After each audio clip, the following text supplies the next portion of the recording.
ओम शांति। 13 सितंबर 2023 के ईश्वरीय महावाक्य पहले सुनते हैं। मुरली के मुख्य पॉइंट्स। बाबा ने कहा, तुम हो शिव शक्तियाँ, क्योंकि तुम ब्राह्मण आत्माओं को सर्वशक्तिमान परमपिता परमात्मा शिव से शक्ति मिलती है। जैसे बाप निराकार, निर्भय, निर्वैर है, ऐसे तुम बच्चों का भी कोई के साथ वैर नहीं होना चाहिए। अगर किसी के साथ वैर है तो उसे हाफ कास्ट ब्राह्मण कहेंगे, अर्थात आधा शूद्र और आधा ब्राह्मण। जब खाद कंप्लीट निकल जाएगी तब सच्चा ब्राह्मण कहेंगे। अभी तुमको न देवता कह सकते न शूद्र, बल्कि बीच का ब्राह्मण कहेंगे, और वह भी संपूर्ण ब्राह्मण नहीं।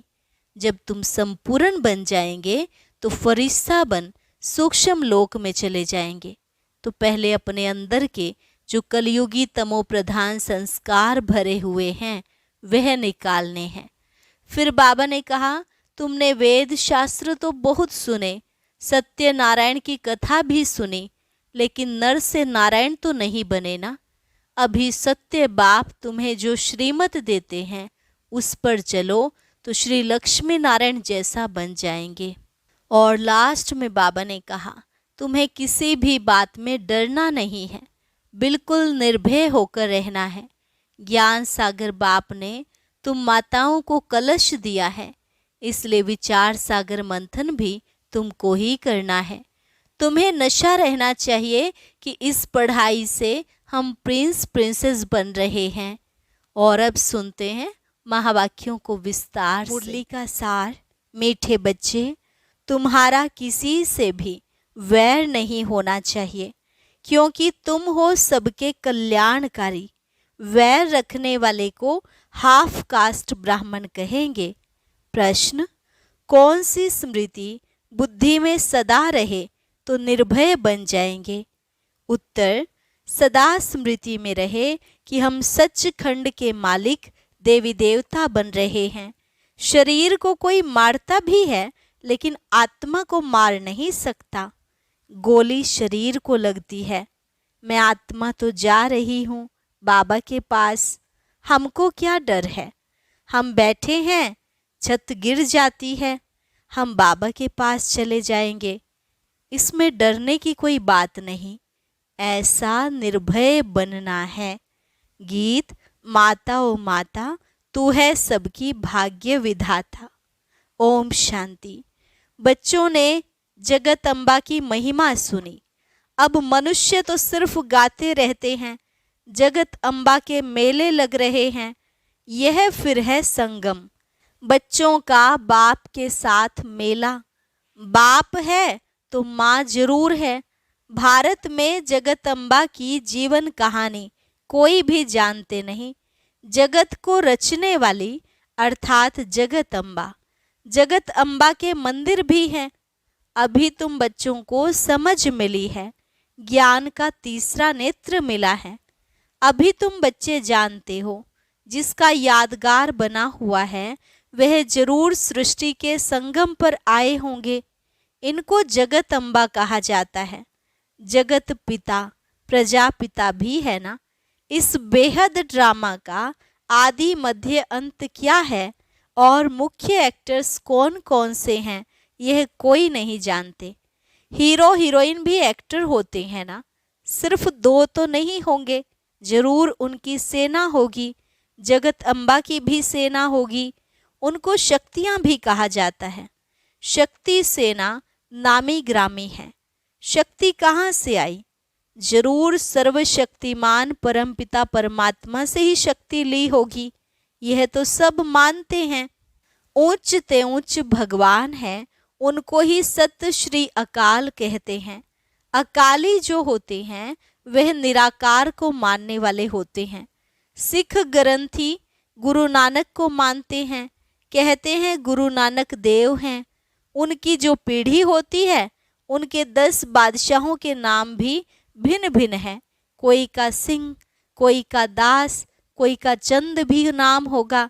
सबके नाम भिन्न भिन्न हैं। और अकाली जो हैं वे अकाल मूर्त को मानते हैं। सत्य श्री अकाल, ये किसकी महिमा है? परम पिता परमात्मा की। तो सिद्ध करते हैं सत्य सिर्फ एक श्री श्री अकाल मूर्त परमात्मा ही है। तुम कह सकते हो सत्य श्री अकाल, तुम उनको जानते हो, वे सिर्फ अक्षर कह देते, अर्थ कुछ भी नहीं जानते। तुम तो जानते हो सत्य श्री अकाल को, उनकी बायोग्राफी को भी तुम जानते हो। विचार सागर मंथन भी तुम बच्चों को करना है। बाप तो ज्ञान का सागर है, उसने कलश माताओं को दिया है, यह है बड़ी मम्मा, और फिर तुम अनेक माताएं हो। जगत अम्बा की अनेक बच्चियां और बच्चे हैं। यह जगत अम्बा है, फिर पिता भी जरूर है। तुम जानते हो यह जगत अम्बा कौन है, किसकी बच्ची है तो मनुष्य। 8-10 भुजाएं तो नहीं है, इतनी भुजाएं क्यों दी है ये किसको पता नहीं। तो ऊंच ते ऊंच वह सत्य परमात्मा है। तुम बच्चों को समझाया गया है परम पिता परमात्मा, जिसको हम रूप बसंत कहते हैं, रूप भी है और फिर बसंत ज्ञान सागर है। इतना छोटा सा स्टार वह ज्ञान सागर है, वंडर है ना। बच्चों को समझाया है बाप है बिंदी रूप, उसमें बरोबर सारा पार्ट है। भक्ति मार्ग में भक्तों की भावना पूरी करते हैं। यह सारी ड्रामा में नोंद है। जिस समय जिसकी जो भावना है वह ड्रामा में पहले से ही नोंधी हुई है। तुम्हारी यह पढ़ाई भी ड्रामा में नोंद है। जो पार्ट रिपीट हो रहा है, समझने की बात है ना। तुम अच्छी रीति समझा सकते हो। ऊंच ते ऊंच भगवान सब कहते हैं, वह है निराकार, निर्भय, निर्वैर। उनका कोई के साथ वैर नहीं है, तुम्हारा भी कोई के साथ वैर नहीं है। तुम सबके कल्याणकारी हो। अगर किसका वैर है तो उनको हाफ कास्ट कहेंगे, आधा शूद्र आधा ब्राह्मण। यह विकारों की खाद कंप्लीट निकल जाएगी, तब सच्चा ब्राह्मण बनेंगे। अभी तो आधा आधा है। कलयुगी तमोप्रधान संस्कार भरे हुए हैं, वह निकलने हैं। अभी तुमको न देवता न शूद्र, बीच का ब्राह्मण कहेंगे। वह भी संपूर्ण नहीं बने हो। जगत अम्बा को देवता नहीं कहेंगे। जगत अम्बा जब संपूर्ण बन जाती है उसके बाद देवता बनती है। अभी ब्राह्मण है। ब्रह्मा की बेटी सरस्वती है, परंतु यह कोई नहीं जानते ब्रह्मा कब आया। जो मुख वंशावली रचना रची उसको ही शिव शक्ति सेना कहा जाता है। तो तुम जानते हो वह ऊंच ते ऊंच बाप परम पिता परम धाम में रहने वाले हैं। फिर सूक्ष्म वतन में है ब्रह्मा विष्णु शंकर। प्रवृत्ति मार्ग होने कारण वह भी युगल दिखाते हैं, विष्णु को पूरा युगल दिखाते हैं। यह सब बुद्धि में रहना चाहिए।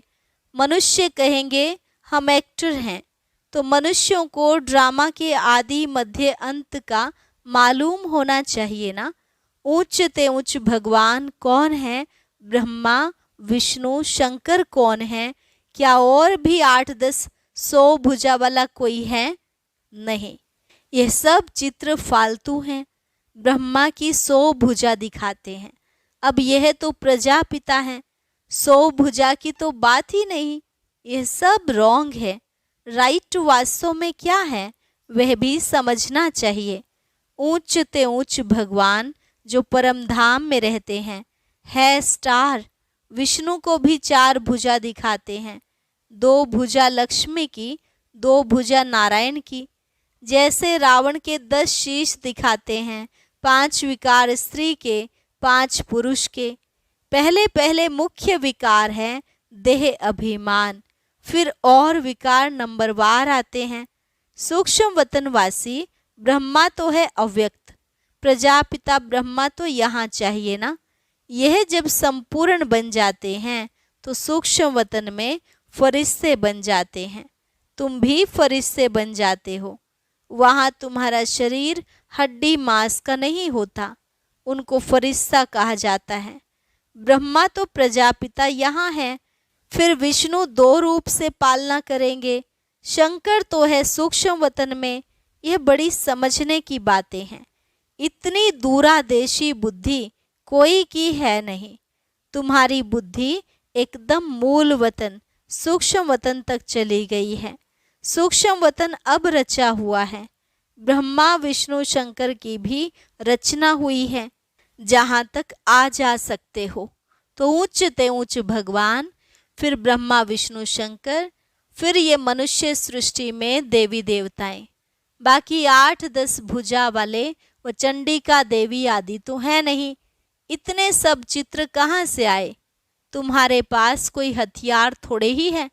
ये सब हिंसक हथियार बैठ बनाए हैं। देवता तो होते हैं डबल अहिंसक। सूक्ष्म वतन में कोई हथियार आदि होते नहीं। चित्रों में कितने हथियार दिए हैं। इसको कहा जाता है गुड़ियों की पूजा। ऑक्यूपेशन को कोई जानते नहीं। बाबा आकर ब्रह्मा द्वारा नई रचना रचते हैं तो खुद बड़ा हो गया ना। तुम हो उनकी संतान, पोत्रे और पोत्रियां। समझने वाले समझते भी हैं, परंतु फिर यह नहीं समझते कि सबकी मौत होनी है। अभी भी कितने मरते रहते हैं। अखबारों आदि में कोई दिखलाते थोड़े ही हैं, नहीं तो नाम बदनाम हो जाए। भूख बहुत मरते हैं। एक समय मुश्किल से 2 रोटी मिलती है। तुम बच्चे जान गए हो, सतयुग में लक्ष्मी नारायण का राज्य चलता है। 2 भुजा वाले ही मनुष्य हैं। बाकी सतयुग में कोई 8-10 भुजा वाली देवियां नहीं होती हैं। सेकंड नंबर में है राम सीता। वह भी यहाँ राजयोग से पद पा रहे हैं। कितनी सहज बात है समझने की। बाप कहते हैं, तुमने बहुत वेद शास्त्र पढ़े हैं, अब तुम मेरे से सुनो और जज करो, मैं तुम्हें सत्य सुनाता हूँ या वह सत्य सुनाते हैं। अगर वह सत्य सुनाते हैं तो तुम सत्यनारायण की कथा से सत्यनारायण क्यों नहीं बन जाती हो? अभी तुम प्रैक्टिकल में सत्य बाबा से सत्य कथा सुन रहे हो।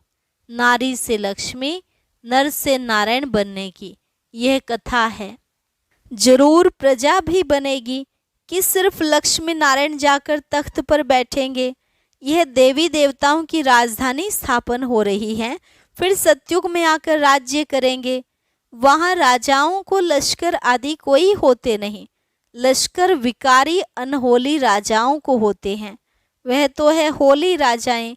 सतयुग को होली लैंड कहा जाता है, इसको अनहोली लैंड कहा जाता है। बहुत पुराने पतित हो गए हैं। नए को पुराना बनना ही है। शरीर भी पहले नया फिर पुराना होता है। यह तो बुद्धि में बैठना चाहिए ना। मनुष्य होते हुए भी ड्रामा के आदि मध्य अंत को नहीं जानते। तुम जानते हो, उच्च ते उच्च शिव बाबा मूल वतन में रहते हैं। उसको निराकारी दुनिया कहा जाता है। आत्माएं बिंदियां भी वहाँ रहती हैं, परंतु बिंदी रूप ही दे तो कोई समझ कैसे सके? बिंदी की पूजा कैसे करेंगे? शिव बाबा के बिंदी रूप की पूजा कैसे करें? तिलक कैसे लगाएं? बाबा अमरनाथ पर भी गए हुए हैं।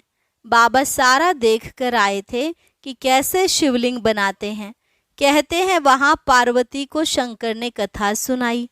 अब पार्वती ने किस दुर्गति को पाया था जो उनको बैठ कथा सुनाई? वास्तव में तुम सब पार्वतियां हो। तुम जन्म मरण में आते हो और सदगति को पाने के लिए कथा सुन रहे हो। तो वहाँ पूछा शिवलिंग कहाँ है? तो बोला शिवलिंग तो आप ही निकल आता है। अरे यह कैसे होगा? वहाँ कबूतर भी दिखाते हैं। कबूतर पिजन बात करना कभी सीखते नहीं, तोते को बात करना सिखलाते हैं तो वह बोलते हैं, कंठी पड़ जाती है। तुम ज्ञान की कंठी पहनते हो। तो बाबा ने समझाया है, ऊंच ते ऊंच तो है शिव बाबा, फिर ब्रह्मा विष्णु शंकर। प्रवृत्ति मार्ग दिखाने लिए विष्णु को 4 भुजाएं दिखाते हैं। यहाँ मनुष्य सृष्टि में ऊंच ते ऊंच लक्ष्मी नारायण और उनकी राजधानी, फिर राम सीता की डायनेस्टी, यह होली डायनेस्टी पूरी होती है, फिर रावण राज्य शुरू होता है, फिर सबको पतित बनना ही है। बाकी हाँ, पिछाड़ी में जो नई आत्माएं आती हैं उनका कुछ प्रभाव निकलता है, किसका सतो प्रधानता का, किसका रजोतमो का पार्ट है। यह बेहद का ड्रामा है। मनुष्य तो मनुष्य ही हैं, बाकी सब है गुड़ियों की पूजा। तुम एक्टर्स हो ना, अभी तुम मनुष्य से देवता बन रहे हो। पढ़ाई से मनुष्य कितना उच्च पद पाते हैं, यह भी पढ़ाई है जिससे तुम राज्य पद पाते हो। ऐसी पढ़ाई कोई होती नहीं। वह प्रिंस प्रिंसेस तो प्रारब्ध लेकर आते हैं, तुम यहाँ प्रारब्ध बना रहे हो। भविष्य सतयुग के लिए कितनी उच्च और फिर सहज नॉलेज है। सेकंड में जीवन मुक्ति। हम बेहद बाप के बच्चे हैं, ईश्वरीय गोद में बैठे हैं। ईश्वरीय गोद कौन छोड़ेंगे? तो इस ड्रामा के आदि मध्य अंत को समझना है। बाप तो यथार्थ रीति बैठ समझाते हैं। जो मनुष्य सृष्टि का बीज रूप गाया जाता है, सत्य चित आनंद स्वरूप कहा जाता है, जरूर जब आएंगे तब तो वर्षा देंगे ना। तुम सचखंड के मालिक देवी देवता बनते हो, कोई डर की बात नहीं है। यहाँ तो कितना डर रहता है, कोई चढ़ाई न करे। तुमको तो बिल्कुल निर्भय रहना है। शरीर को कोई मारता है, आत्मा को थोड़े ही मार सकते हैं। जो डरना चाहिए, निर्भय होने की बड़ी समझ चाहिए। बाप भी निर्भय तो बच्चे भी निर्भय। गोली शरीर को लगती है, मैं आत्मा तो जा रहा हूँ बाबा के पास, हमको क्या डर है। हम बैठे हैं, छत गिर जाती है, हम बाबा के पास चले जाएंगे। निर्भय होने में टाइम लगता है। तुम हो जगत अम्बा के बच्चे, शिव शक्ति सेना। एक की तो महिमा नहीं, तुम भी साथ हो। यह कमांडर है, तुमको रूहानी ड्रिल सिखलाते हैं। तुम उनके बच्चे हो, तुम हो लक्की सितारे। ये सरस्वती भी लक्की सितारा है, ब्रह्मा की बेटी है ना। उस ज्ञान सूर्य का चंद्रमा तो यह ब्रह्मा है ना, परंतु यह मेल होने के कारण माता पर कलश रखा जाता है। अच्छा, मीठे मीठे सिकिल अधे ब्रह्मा मुख वंशावली, ब्राह्मण कुलभूषण स्वदर्शन चक्रधारी बच्चों प्रति मात पिता बाप दादा का दिल व जान, सिक व प्रेम से नंबरवार पुरुषार्थ अनुसार याद प्यार और गुड मॉर्निंग। रूहानी बाप की रूहानी बच्चों को नमस्ते। रूहानी बच्चों की रूहानी बाप दादा को नमस्ते नमस्ते, गुड मॉर्निंग। धारणा के लिए मुख्य सार। पहली पॉइंट, कलयुगी तमोप्रधान संस्कारों को निकाल सच्चा ब्राह्मण बनना है। किसी से भी वैर नहीं रखना है। निर्भय बनने के लिए आत्म अभिमानी रहने का अभ्यास करना है। हम शिव शक्ति सेना है, हमें तो सचखंड का मालिक बनना है। इसी नशे में रहना है। वरदान, कलयुगी वातावरण में रहते हुए उसके वाइब्रेशन से सेफ रहने वाले स्वराज्य अधिकारी भव। कलयुगी वाइब्रेशन में रहते हुए उसके वाइब्रेशन से सेफ रहने वाले स्वराज्य अधिकारी भव। स्वराज्य अधिकारी उसे कहा जाता जिसे कोई भी कर्मेंद्री अपनी तरफ आकर्षित ना करे, सदा एक बाप की तरफ आकर्षित करे। किसी भी व्यक्ति व वस्तु की तरफ आकर्षण ना जाए। ऐसे राज्य अधिकारी ही तपस्वी हैं। वही हंस बगुलों के कलयुगी वायुमंडल में रहते हुए सदा सेफ रहते हैं। जरा भी दुनिया के वाइब्रेशन उन्हें आकर्षित नहीं कर सकते। सब कंप्लेंट समाप्त हो जाती हैं। स्लोगन, बुरे को अच्छे में बदल देना ही उच्च ब्राह्मणों की श्रेष्ठ शक्ति है। बुरे को अच्छे में बदल देना ही उच्च ब्राह्मणों की श्रेष्ठ शक्ति है। अच्छा, ओम शांति। अब सुनते हैं आज का अव्यक्त ज्ञान मोती। इसके लिए ऊपर दिए गए बॉक्स पर क्लिक करें